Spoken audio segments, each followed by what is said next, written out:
ఈ చెత్త మొత్తం 10 నిమిషాలు క్లియర్ చేయండి.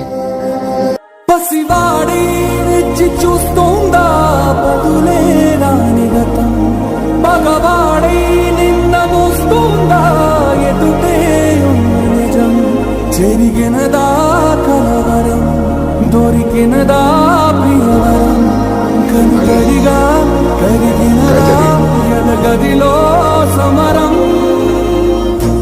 ఏది మనదనుకుంటా ఏది కాదనుకుంటా, లేని తలరాతని వెతికే మనసుకు ఏమని చెబుతా. ఎంత కని దిగిపోతా ఎంత కని దిగులవుతా, రాని మమకారాన్నడిగి ఎంతని పరుగులు పెడతా.